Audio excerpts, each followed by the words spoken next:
I'm gonna tell you a story, but the first thing you have to understand is time doesn't work in anything. It does. You can call me Oracle because I'm the one who's talking to you. Welcome to the cult. No, Little Dim, still not that kind of cult. Alright, so I came up with the coolest dance based on the periodic table, believe it or not. So in a previous episode, I talked about, I'm gonna, like, that's actually not the main reason for this episode in particular, because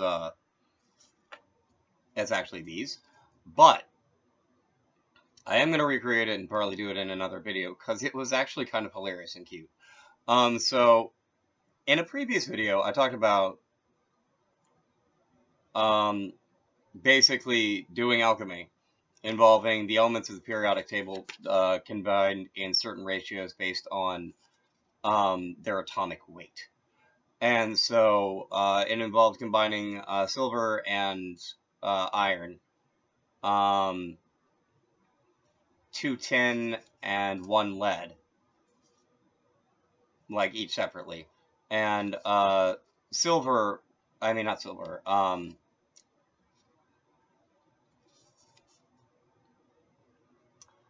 gold, copper, mercury, and also iron.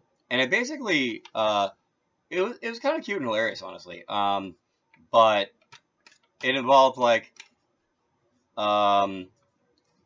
silver going to go like surprise iron, and basically like going like sidestepping across a couple times and like saying hello to the other elements on the way up, and then turning into the moon for iron to shoot it with with an iron arrow. And that's how you combine. That's the dance for combining iron and silver, which I thought was cute and hilarious.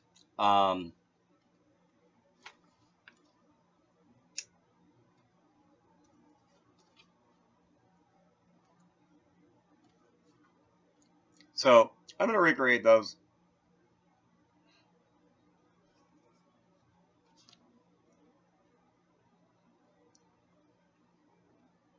I think one of them was actually exceptionally easy because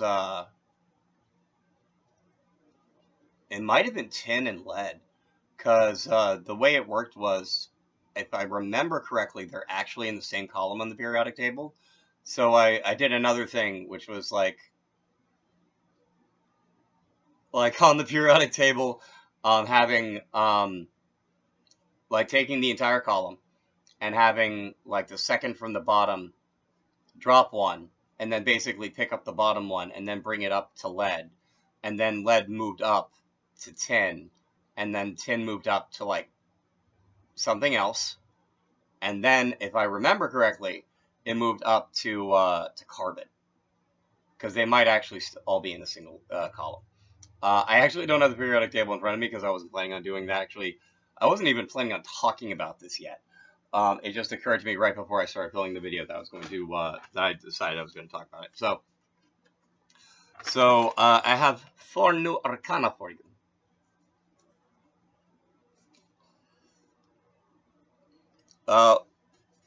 And they are once again going in pairs of subtle versus physical. In this case, the first 2 I'm going to do are Inversion and Paradox. So they start out at level 1 with Santana for Inversion and Katati, or Mentally Resolve, for Paradox. Because, like, you gotta be able to resolve your own paradoxes. It's just kind of how it is. Like, and yeah, it's a physical one, but, like, we deal with paradox, like, as a real thing in the world, like we just do.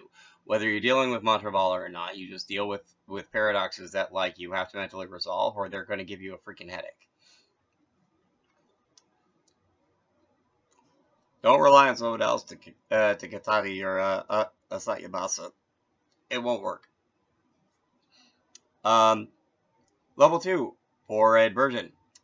Invert Better Bartati. Why? Because that's basically what most of that is about, is inverting, and that's actually part of why translation is there, because inversion is something that matters only in context. Like character, for example. If someone has like they're normally a good person, but there's like one of their virtues is inverted for some reason. Like they're just like they have no control of their anger, for example. Like their dosa, their wrath is inverted or something like that. Like that is me basically like conceptualizing their personality as something inside them that's inverted, and that's basically me translating it. That's how to conceptualize it. Sakurodi is level 2 for pay respect to Paradox. Because that's another thing, like, especially if you're going to be working with Mantra Bala, you can't be disrespecting a Sayabasa. You just can't. Like, because it will slap you around. Because that's effectively its job.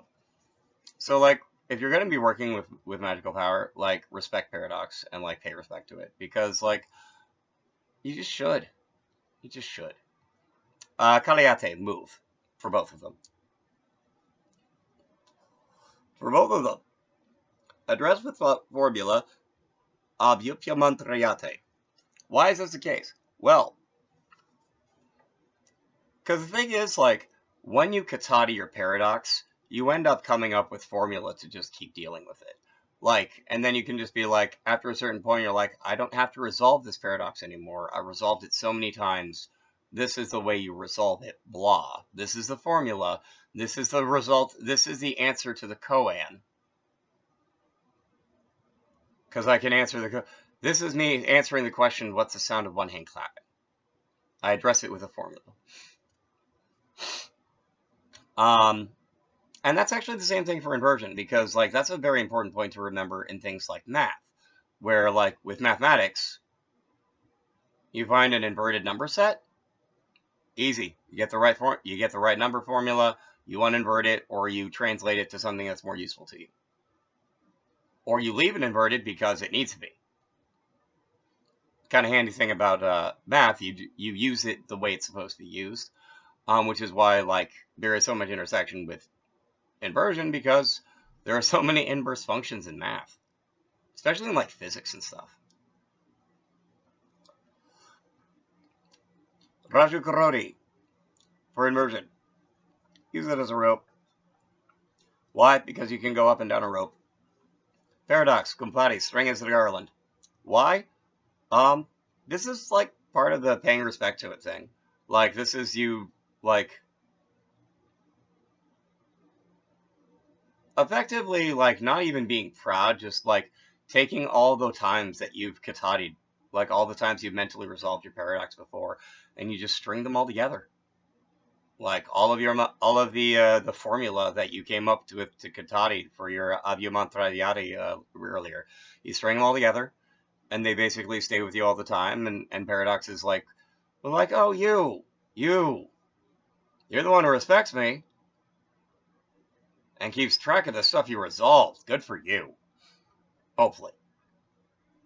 Level 6 for both is Evolve. Summon Namati for the inner, and Vilaksari for the outer. Because there are oftentimes actually multiple ways to resolve a paradox. Like, there is the official answer, and then there's ones that still work because of the nature of how a Sayabasa is. So that's basically what that's about. That's them both evolving. Parvatade for number 7 for inversion, because it's invert. It's useful with that. Savate, number 7, foster, because you should foster a good relationship with your paradox. Inversion and paradox, level 8 for the Margatmon, or the subsoul level. Padapanti Bhavati, become an adversary. Why?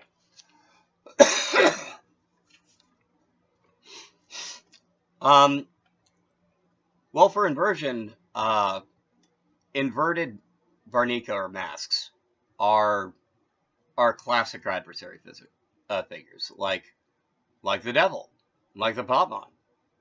He's an angel that fell. You know what that is? That's an angel that got inverted, and he's just going to stay that way. So, that's essentially being like, all right, these are the part of me that, like are good for death clowning. These are the parts of me that can be an adversary, like, at the drop of a hat. These are the part of me that will invert in a certain way and won't invert in another way. And in similar case of paradox, when you're working with mantra bala, paradox is always there because it's a function of reality. Sometimes it will be your friend, believe it or not. A lot of times it won't. But if you basically like take a part of yourself and basically like be your own devil's advocate and be like, that messes with reality too much. That's you creating your own adversary within in order to basically keep yourself in check from doing anything too stupid. Level 9. Malayati for Paradox. Wreath as a crown. Similar concept as all the above. And for Inversion, Vayakchati or Dawn, because no matter how long a long dark night of the soul lasts, eventually it freaking dawns. And it ends. And in both cases, at level 10, it is Pratyaksi Bhavati for show up in person, because that's really important, just in general.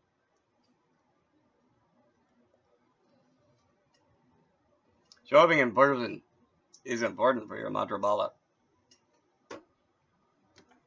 Alright, and the other two I have are Ugda, or Origin, and Atitya Sakriya for the first and sixth laws of Divya Zapata. Number 1 for Ugda, Unakti, or Unite with the Great Source, with the Great Spirit. Why? Because that's really the first thing you should be doing if you're working with Origin. Atitya Sakriya. 1. Offer hospitality. Not even joking. Not even joking. Seems very basic, doesn't it? Number 2. Samu Pasparzati. That is a blute. That is basically because... That's basically because of my whole Murda Pseudo Sajala story. Like, of the Tears of Dawn, and the tears of the mother abluting the child, as et cetera, et cetera. That's why that's there. Number 2 for Atitya Sakriya is Edhayati, or blessing for saying grace. Not even joking. Number 3 for Atitya Sakriya is Madhyati, or intoxicate, because it's a partyo. Number 3 for Ugda is Pavitri Karoti, to sanctify or cleanse thoroughly. Or sanctify, highly sanctify or cleanse. Number 4 for Ugda is Vichayayati, or free from shadow.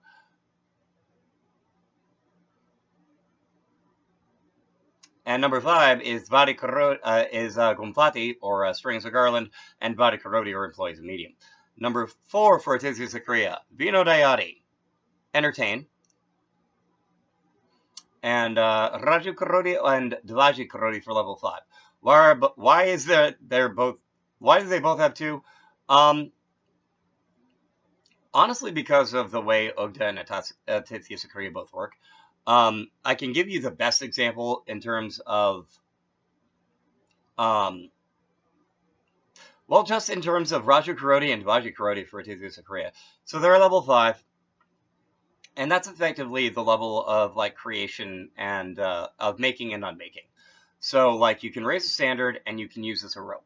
Why are those there at the standards of making and unmaking for like rites of hospitality? Very simple, actually.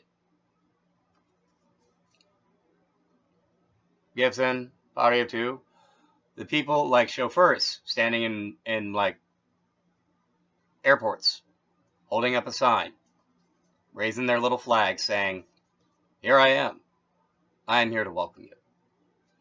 And also, Raju Karoti.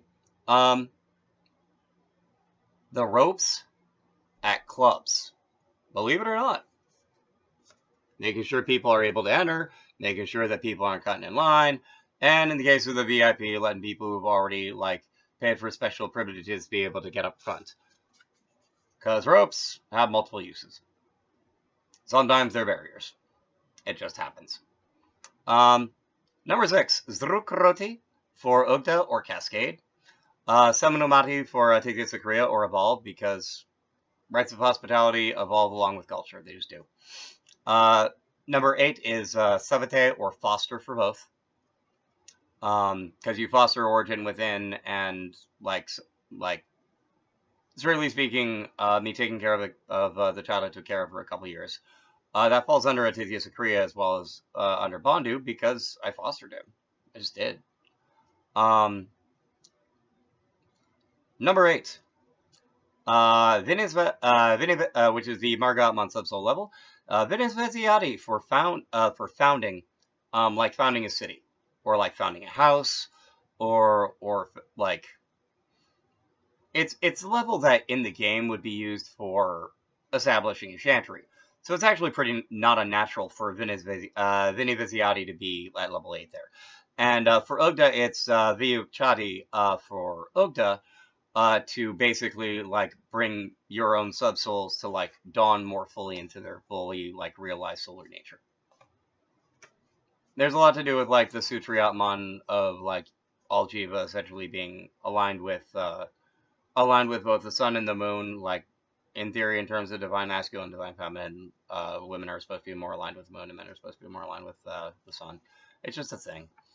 Number 9 for Ugda is Avatarati.